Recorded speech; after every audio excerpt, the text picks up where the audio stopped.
Mr. Seeley, after we had closed the comments, asked to read the letter. And at that point, if my mind serves me correctly, I'm getting old now. My mind serves me correctly, that was the reason for not allowing the letter to be read, because we had closed, and I think, Mr. Chairman, Mr. Thomas, at that time, that was part of your comment that, I know you probably may not remember, but I know there were discussions about letters being read. I know Mr. Seeley said he had two, I believe, right, if I'm not mistaken. But it was more to do with process than at that time, is what I recall. Okay. Okay, I just believe at this time that it's happened, it's passed. The minutes can reflect that Mr. Seeley requested the reading of a letter, but chose not to. Mr. Thomas does not remember that particular incident, and leave it at that. Nor is it documented on the video or audio tape. Okay. All right. Mr. Culley listened to the tape. He didn't hear it. Well, why are we putting something into the minutes that is not there? Now, if we start doing this as a board, we are in big trouble. Okay. If we start inserting things that a board member 2 months later says, hey, I said, but the tapes doesn't back it up,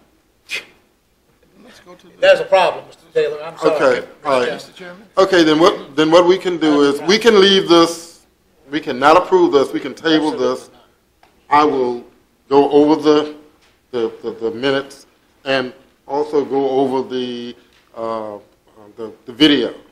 And if it is not there, then we won't add it. If it is there, then we will. But we will just table this under the approval of these minutes until I've had a chance to do that. If that's okay with the board. If we start that policy, okay, and again, that is a road that you do not, I don't want to go down, and I trust the rest of the board members. And again, I don't want to put anything in the minutes that's not there. But I want to at least look at it to see. If it's not on the video, then we'll assume that it's not there. Or the video didn't pick it up, so. Mr. Culley's already listened to the video. We have an audio, we digitally record these microphones along with the video, then that's videotape. I listened to the audio from beginning to end and then back and listened to it again when this question arose. I heard some mumbling and some talk, but I couldn't detect what was said. When Pam had pulled the video up and reviewed the video, I looked at that particular spot and Mr. Thomas was talking to me. There's some other places on the video where Mr. Thomas is talking to Mr. Seeley. It's not picked up on the microphone, so it's not in the audio. The video doesn't pick it up because it's not in the microphone. So we don't know what may have been said during the public hearing time, but there's no video evidence of that having happened, and there's no audio. And you're welcome to check it yourselves as well. But Mrs. Hall and I both worked on that quite diligently because it had been a question, and we couldn't remember because it was November. I mean, it really couldn't. Okay. Having said that, if there is no evidence that it is recorded in the minutes and it was not picked up, then at this point I would say that the minutes will stand approved as read if I can get a motion to that effect. Mr. Chairman, I make a motion that we approve the minutes as presented in the packet. Is there a second? I'll second. Okay, it's been moved and properly second then that the minutes will be approved as presented in the packet. All in favor, let it be known by saying aye. Aye. All opposed? Nay. The motion carries. Mr. Chairman, on that note, can we solidify the board's policy that there will be no letters read by the board members at a public hearing? Because by definition, a public hearing is comments from the public at the podium. If they choose not to show up and give us a letter, the letter is part of the permanent records. We read it during our own time before or during the public hearing, but the board does not read letters during the public hearing. Okay. Other comments? I would, Mr. Black. I'm okay with that. Okay.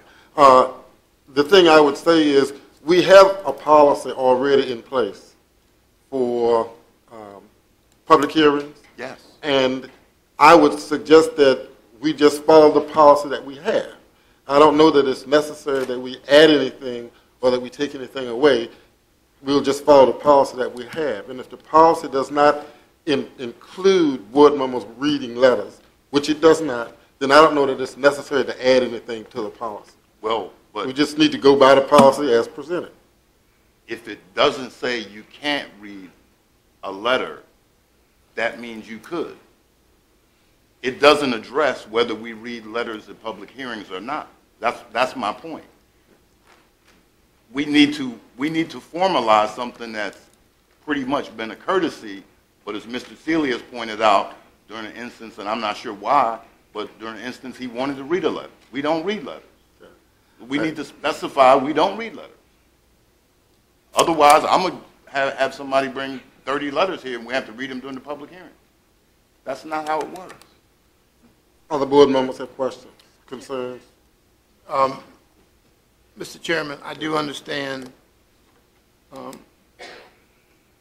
there to be a need for, but we can't write everything into policy. At some point, we have to use some level of common sense, and we cannot discard everything within policy. Policy is meant for guideline and common sense. So while I agree we don't want to read, those letters, but there may come a time, and I'm not sure when that time may be, but there may come a time when we have to make an exception because of something that occurs within the county, that we may have to read a letter, or we may have to make a comment.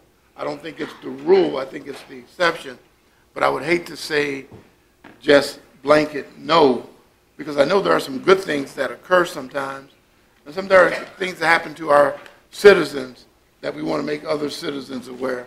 I can't think of anything specific now, but I certainly would just not like to close the door permanently and say we cannot do, we'd be out of order. So that's. I think it's the chair's discretion. And I've heard what Mr. Underwood has said, and I've not understood that what Mr. Thomas is asking for is anything beyond the public hearing process. Now, the public hearing process is to allow people to speak. I get letters. We all did. I mean, I'm sure over this particular issue here, we all received letters where someone said, I cannot be there, I'm going to be out of town, what have you. None of us asked to read the letters. I received the letter. I knew what that person wanted and how that person felt. It was passed on to staff so it could put into the record. But what good would it have done me to sit here and to have read that letter? So I think with public hearings, we probably do need to put into the policy that no letters will be read during a public hearing. Now, from the board. Now, I have no problems, and I think Mr. Underwood is right. There may be other people that write us letters about other situations that we may need to read to the rest of the board members. And again, I'm not sure the letter that Mr. Seeley is speaking about, if it was one that he only received, or whether we all received a copy of those letters. If they did, I read it. I didn't need for him to read it to me again. I'm getting old and slow reading, but I do take my time and read. But so I don't need it to be read to me. I can read it myself. Okay. So public hearing process, I think it should be a policy. And that's all I'm saying, Mr. Chairman, it's just the public hearing process. Mr. Seeley? I support that. I think it should be the board chair's option, depending on the situation. As far as the reading of letters, personally, I feel like we all get a copy, and so we read them and we know what's in them because we read them. I don't know that it's necessary to read them aloud. I guess the other thing I would be saying is I'm just very leery about changing the policy and putting things in writing, because what seems like it's not going to be an issue, then before you know it, somebody comes up, there's a totally different situation, and then you place something in writing, and it stops you from doing something that you really need to do. We have a chairperson, and we usually leave things to the chairperson. We've all been, or not all of us, but most of us have been chairpersons at one time. And there have been things that I felt, but the chairperson at the time has ruled a different way. And so I just feel like, myself personally, you got a chairperson, and rather than to put something in writing that might create an issue down the road, the chairperson usually runs the meeting, they usually handle the public hearing. It's pretty much stated what the public hearing policy is, and my personal feeling is that's enough. If you want to change it, a motion is in order. Now, I will entertain a motion. Mr. Chairman, I'm going to make the motion that we add to the board's rules and procedures that during public hearings, letters will not be read by the Board of Supervisors, period. Is there a second? Second. It's been moved and properly second that letters will not be read by board members during public hearings. And to clarify, Mr. Chairman, the board at any time may vote to modify or rescind one of its rules. So even if we do that, you would still have the prerogative to make that change if the letter was that significant? Okay. All in favor, let it be known by saying aye. Aye. All opposed? Nay. Division of the House. Mr. Thomas, how do you? Mr. Black? Aye. Mr. Underwood? Aye. Mr. Akers? Aye. Mr. Sealy? Nay. And I vote nay as well. Vote 4-2. It passes 4-2. Okay, this takes us to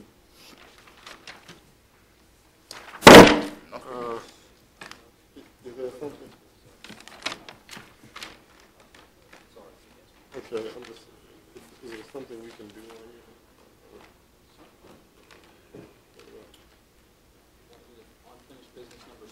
here? Okay. All right, let's move to number 6, unfinished business. Proposed Department of Fire and Rescue purchases from Emergency Services Capital Reserve. Chief, would you like to? Yes. Okay.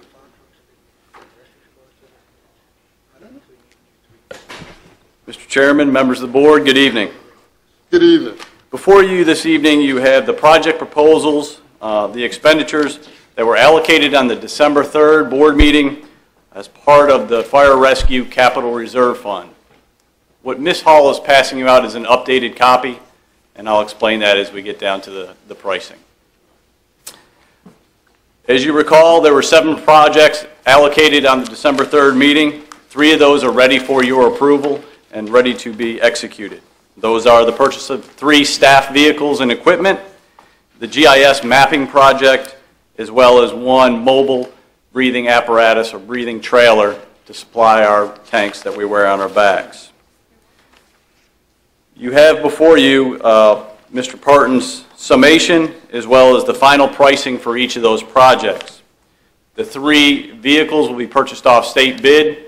For the equipment, we'll be leaning on the sheriff's contract with RCV for the installation of the lights, sirens, and radio equipment. Some of that radio equipment is under the radio grant, which will be installed for free. Some is not. The GIS mapping project is under an existing contract with Worldview Solutions through the planning department. And the last item, the air trailer, we were going to recommend to the board to purchase off Arlington's open contract for $125,000 and some change.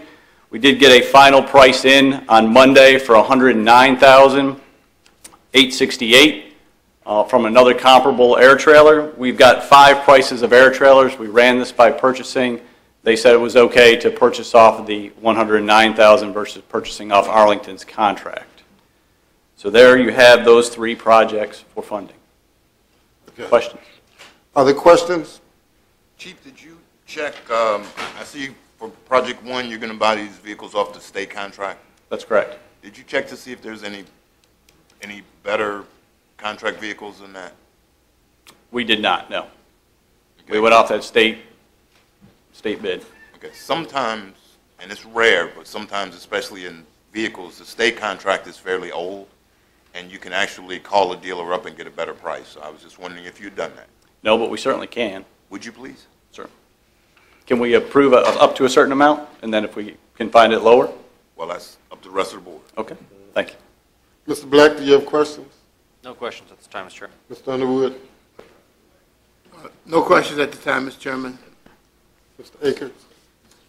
Mr. Chairman, I guess and I think I probably expressed this at the meeting that there was initially talked about. I have a concern that we're talking about spending roughly, well, you say you have $387,000 that's in reserve, and you're spending probably 200 or better of that. When there are needs within the fire and rescue departments themselves, whether it be equipment, whether it be renovations, whether it be supplies and other things that they need. And I just have a concern of spending $80,000, well, actually more than that by the time we put the lights and the siren and the lettering, the console, and the radio, and the vehicles, roughly $100,000 in 3 new vehicles for staff to ride around in. I just have a concern with that. And then saying to the various departments, you have to save every penny, and you have to cut costs, and you have to do what you can in order to make ends meet. And if they want something special, they have to go and do something else to get it in. I just have a concern with doing that. To be honest with you, I was here when the emergency service department was established, and it was never my thought process or intention to take away from the individual departments and provide this type of equipment and expenditures for the emergency services department at the expense of the fire and rescue departments individually. I realize you saved money in your budget. I understand that, to get that reserve. But we need about, well, in 2 Lady Smith and Bowling Green fire departments, we need $298,000. And that would renovate those buildings, and it would repair those buildings. So I do not support this, and I have a concern with us doing this and taking away from the various departments. Thank you, Mr. Chairman. Yes. Mr. Seeley? I think the chief Can I has a respond? response. Okay.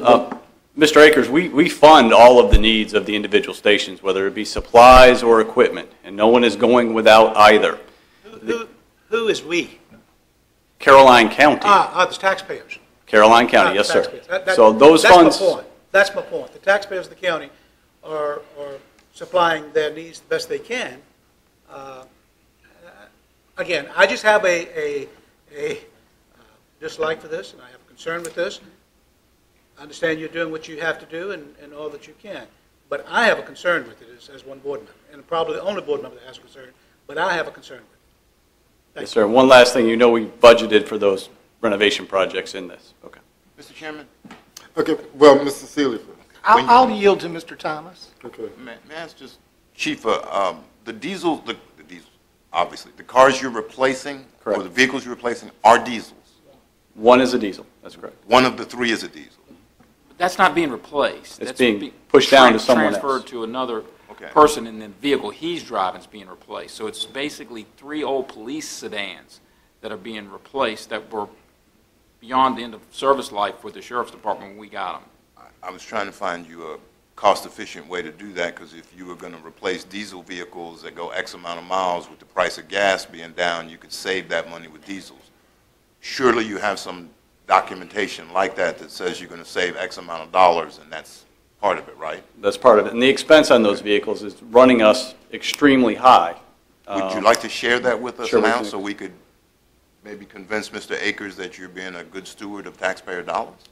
I didn't bring the expense totals for each of the cars that we're going to replace, no, sir. Okay. And some of those are being pushed down. As I said, one of the vehicles, the diesel, Chief Garnett is driving that. He does not need that size of a vehicle. There is no reason for him to be carrying a full complement of EMS supplies in that vehicle. It needs to be moved to the field personnel that do need to do that job. But if you got something that might convince them, maybe you want to share that with us later, Okay. whenever. Okay, Thank you, sir. Mr. Seeley and then Mr. Black. I mean, I was the first to express that we were pushing these to staff And I'm going to go one step further. When we decided to bring a chief, which was some years ago, just after I came to the board, a staff came with it. Now, it has caused issues with the volunteers. Mr. Thomas and I have met with the volunteers over equipment and staff and volunteer advice, paid employee for fire and rescue. But the bottom line is that sooner or later we've got to replace vehicles, whether they have, these have 200,000+ miles on it, and I don't like the thought of, and I said it before, that it was just going to staff and not going out into the field. But if we're going to have folks in vehicles, one of them is going to Chief Mattiak, is that not? That's is that correct? Who is a volunteer, who is a chief, is the assistant chief in the field. He is the operations chief of the department, correct. And he is a volunteer, so at least one That's correct. vehicle is going to a volunteer. It's money that's been saved in the fire budget. Now, the packs are going, the trailer is going to be used countywide, correct? It'll be housed in Bowling Green. It'll be used for this side of the county, Sparta, Port Royal, Frog Level, and Bowling Green, to meet their needs for air. If we have a fire, that's what we're going to bring to the scene. Therefore, down the road, we're not going to buy fire trucks with air systems on board. It's a cost savings for us. It's a 20-year trailer, but it also meets a daily demand. I understand the cost, and I understand that it's coming out of the budget. We could talk about other things coming out of the budget and out of the general fund for stuff we didn't plan for next year. I won't quite go there tonight, but I know that we've got to spend money on fire and rescue. Though this isn't our first concern, I do agree that it's something we have to rectify. Thank you, Mr. Chairman. Okay, Mr. Black. Yeah, and you may have said it, just briefly go over again. What exactly, because I heard this statement that staff's just going to be riding around these vehicles, which I hope is not true. So can you explain to me what the purpose of these vehicles would be besides just riding around the county in them? They're for employees, whether career or volunteer, to do the job when they come here. So you have Deputy Chief Mattiak, whose primary job is to respond out in the field. And so that vehicle would be a marked vehicle with a light bar on the top, primarily for him to respond to calls in the field. Deputy Chief Garnett is driving a 2002 Excursion that is equipped essentially as an ambulance. There is really no need for that, but there is a need for that size vehicle to be passed down to the operations captain because he is a licensed paramedic. He can respond instantly. That is a function of his job. So when he comes to work, that's the type of vehicle he needs to be in. Chief Garnett needs to be in an unmarked vehicle to go to meetings, to do other functions as any other county employee would be. If he is called upon, there will be internal lights in there, an unmarked car, if you will, for him to respond out on calls. The other vehicle would be used for training to replace an old Tahoe, which was previously purchased from Ladysmith, which I believe previously was owned by Mr. Schiebel. So that is a hand-me-down vehicle with a lot of miles and a lot of damage to it as far as maintenance and cost. That would be used primarily to bring supplies to training classes throughout the county. If it needed to be an emergency vehicle, we could make it an emergency vehicle. It would have lights and sirens, but it will have a minimum complement inside that vehicle. But all of these vehicles are strictly for one purpose, for when people come to work, so they have some way of doing that job. Thank you. Okay. Can I say one thing, Mr. Chairman? Yes, sir. You know, it's kind of, I think we're being a little disingenuous a little bit when we ask people to work within their budget and spend and save, and they find a way to save money, and then we nail them to the cross. If a person or an entity saves us funding and they believe this is the best way to spend money, that's why we have a fire chief to tell us what they need. Who are we to sit here and question? Certainly we can ask for explanation, but to question if there is a need, we're going a little bit beyond our seat. Okay. That's okay. And I would just say we have a chief whose job it is to manage this department. And again, as has been said, this department has saved these funds. They're not new funds. They've saved these funds to address this issue. And the people whose job it is to make certain that funds are spent in the best way and that employees have the best vehicles and that the job can get done. If these people are saying that this is what's best, I'm not in the emergency services person, so I really don't know. Now, again, I don't, or at least I hope, we're not just buying vehicles for people to ride around in. I don't think that's the case. I don't believe that the chief would come here and do that. Now, is there a better way that it could be spent? I may have an opinion that says that, but I'm not the chief. So I guess my thing is, personally, I accept what you say. If you say this is the best way to spend these dollars and that this is a need and it's going to impact Caroline County in a positive way, it's going to help the people who work for us to do their jobs, then I will accept what you say personally. At that time, I will, or at this time, I'll ask the board to determine how they would like to address this issue. Mr. Chairman, I'd like to make a motion that we allow the chief to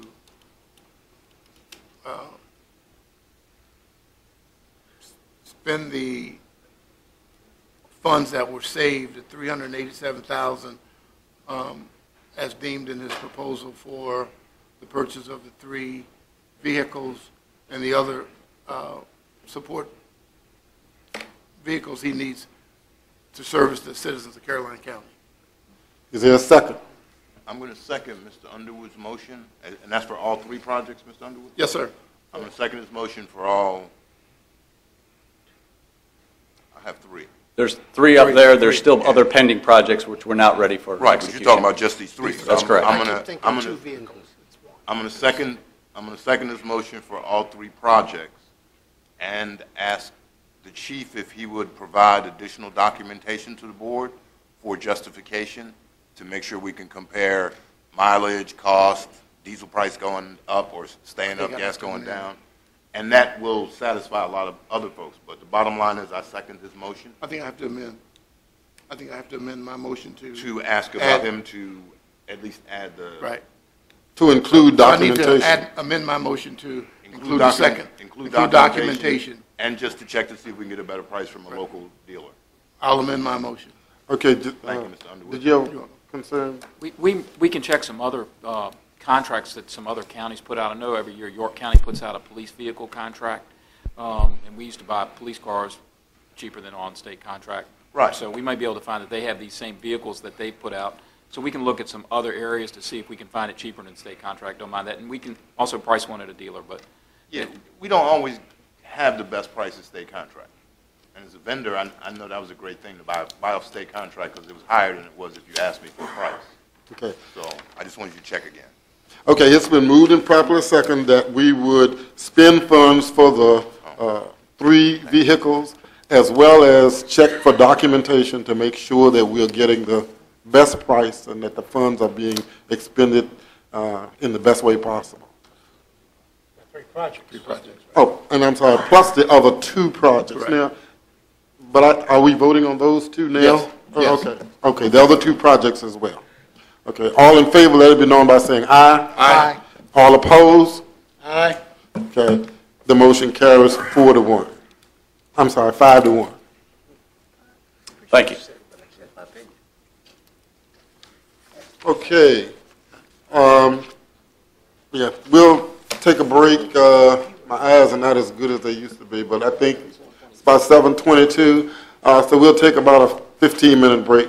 We come back at 7:35.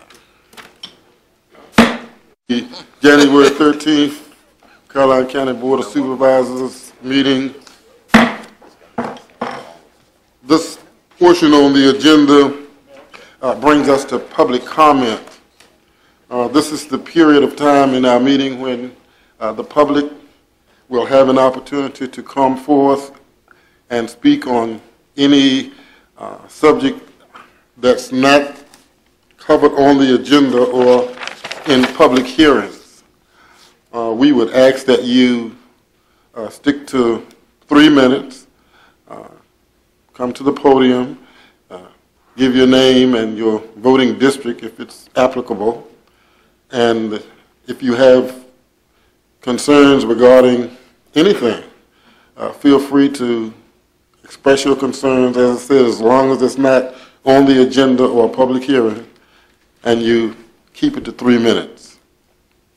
Having said that, I will now open the board meeting for public comments, and if there is anyone here who would like to speak, you may come forth at this time.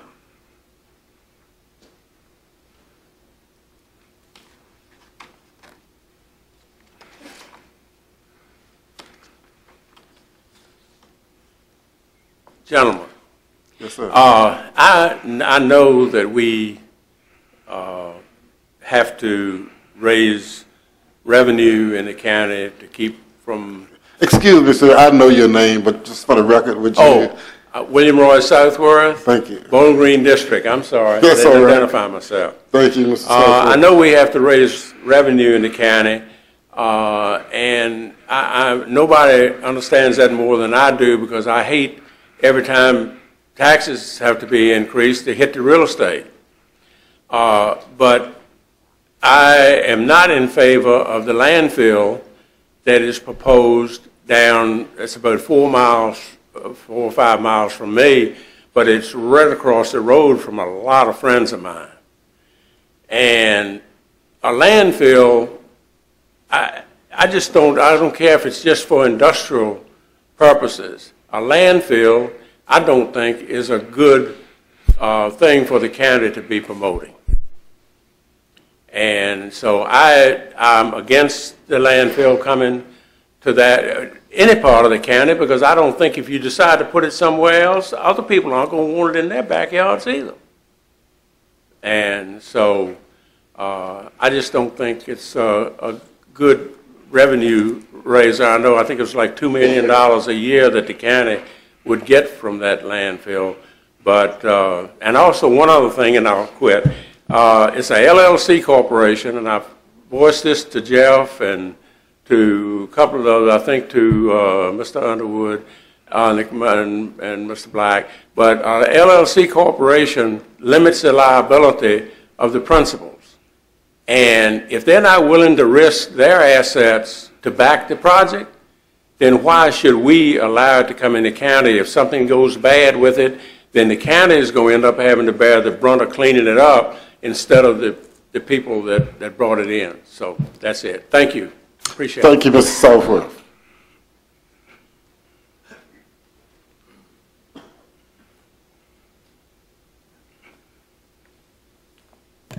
Hello, my name is Timothy Payne. I'm from Madison District. My representative is Mr. Akers. Additionally, I'd like to say, Mr. Seeley, I appreciated meeting you at the Harvest Festival. We had a really nice conversation. The subject that I'm interested in talking to you about is funding. It's everybody's issue, but my particular issue is related to the schools. And how I'll approach this is, I have a son that is a freshman at the high school, and I have a son that's in 7th grade at the middle school. So I have a pretty good understanding of what their experience is and what my experience is. And my oldest son is in the marching band, and he's raring to go. He's participating in everything that he can. He's going to all these other schools, and what I've noticed is that the marching band they're ambassadors for our community. They go out, they were at the Harvest Festival, but they go to other schools and they represent us. And one of the things that I can tell you is the uniforms that they have are 14 years old, and they're held together by clothespins. They're falling apart. They're dilapidated. Now, myself and many other members went to the school board, and we said, hey, we would like you to consider replacing these. And the cost, it looks like it'll be about $32,900. And the response of the school board was, we don't have the funding. Go talk to the Board of Supervisors. Now, Wayne and I we've had many conversations, and I know what his answer is going to be. We don't spend the money. Go talk to the school board. Which reminds me of Microsoft Windows. I have a problem. I click on Help. Help says refer to the manual. I open up the manual. The manual says refer to the online help. We're stuck in a loop here. I know you guys are meeting on the 27th, and what I hope is that you guys can come to an understanding over the budget. I know you have your issues regarding the details of the budget and how it's spent. I hope that you can come to some accommodation. This is something that these students really would like to have the new uniforms, to put pride in the school. Additionally, there is one other topic related to this that I wanted to mention. Both of my kids have no school books. You cannot imagine how difficult it is to study with your child for their test, and they have no school book. Mr. Payne, could you wrap up your 3 minutes? Okay. Thank you. And what I would say is this: it's embarrassing that it doesn't happen, and they blame you, and we get in this loop, and I would hope that you guys can come together and fix this, because this is ridiculous. All right? I appreciate your time, and Wayne, I'll see you on the 19th. Thank you, Mr. Payne.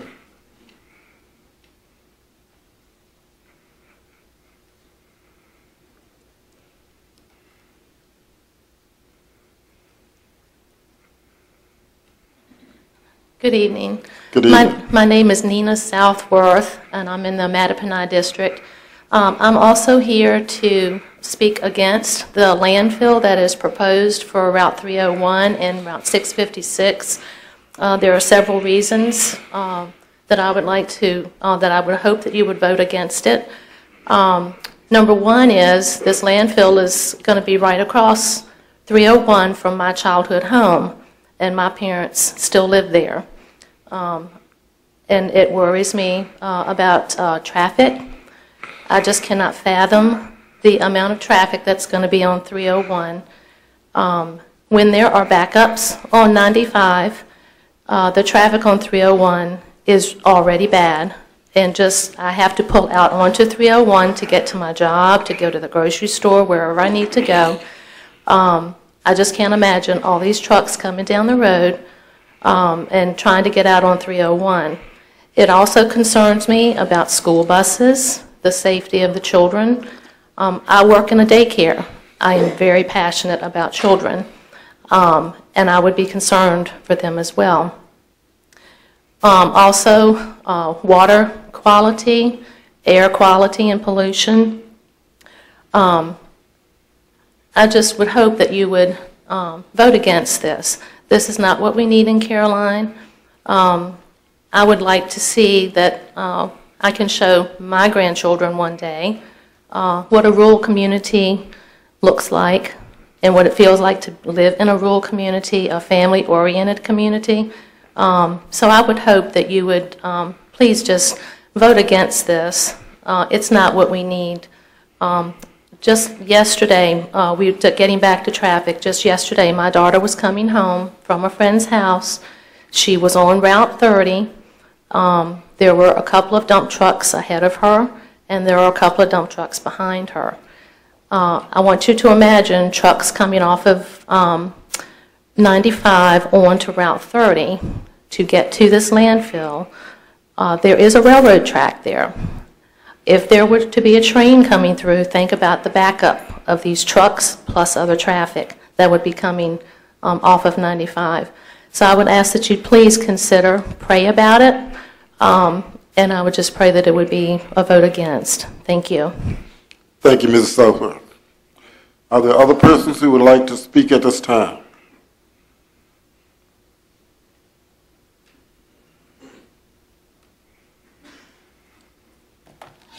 I am Myrna Satterwhite. I live on Sunshine Road, and I'm in the Mattaponi district.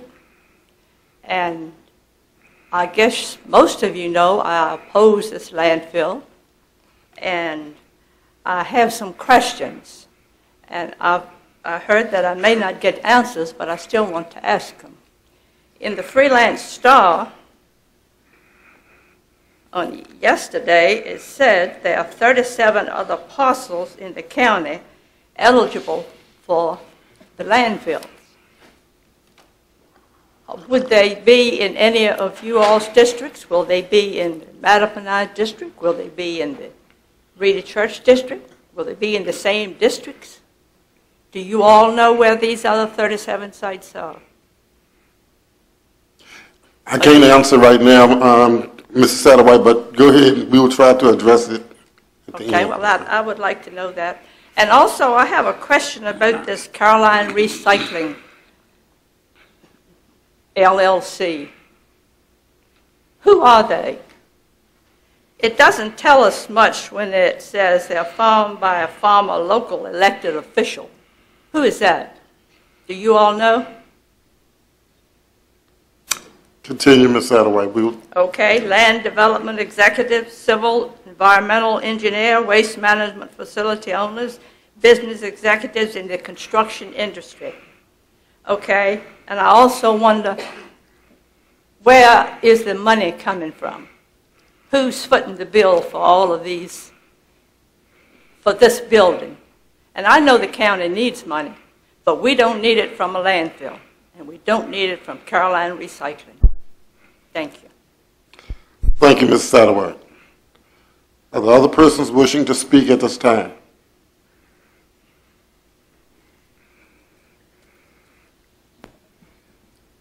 Good evening, Chairman, Good evening. board members. How are y'all today? Good evening. My name is Cherry Taylor. I represent the Port Royal District for Mr. Taylor. This is Kevin Pleasance. We are working under Oxford Mount Zion Baptist Church, where I'm president of the Young Adult Ministry, and he's a minister there. I don't know if you guys are aware, you probably are, but the past couple months, towards the end of 2015-14, we had a lot of gang violence with the youth going on and stuff, and arrests going on and shootings and stuff. And I'm very passionate about working with the youth, and I've grew up in Carolina all my life, and we're proposing to do a Stop the Violence event in April. And basically what it's going to do is provide awareness in the county and unification between all parties in the Carolina County. That includes the local churches, schools, police department, hopefully you guys, just so we can bring awareness to the gang violence and the culture that's going on in Carolina. Because in rural areas, gang violence is among the leaders in gang attendance. So 56% of people in rural areas usually are in gangs in rural areas in comparison to urban areas.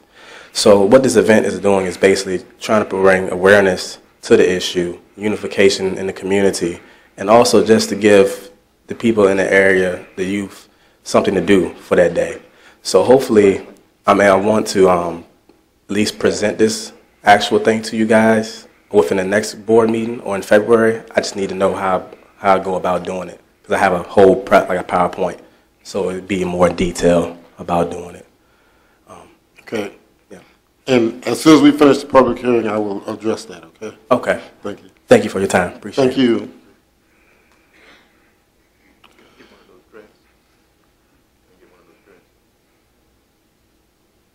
Good evening, gentlemen. Good evening. My name is Wayne Burrell. I live at 26471 Richmond Turnpike in Ruther Glen, Reedy Church District. I'm here to talk about the landfill proposal. I can't figure out with the traffic pattern how this landfill is going to be productive at 301 when we're looking at 200 trucks a day traveling from Goswell to approximately a quarter mile from my driveway. That's 400 trips. That's 90 seconds per truck. Where we have domestic traffic, we have haulers, we have dump trucks, school buses.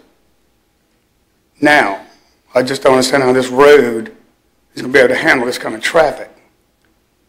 Getting away from that and getting onto the environmental part, they're calling this a dry dump. How's it a dry dump when they're digging 30 wells around it? This landfill is surrounded by wet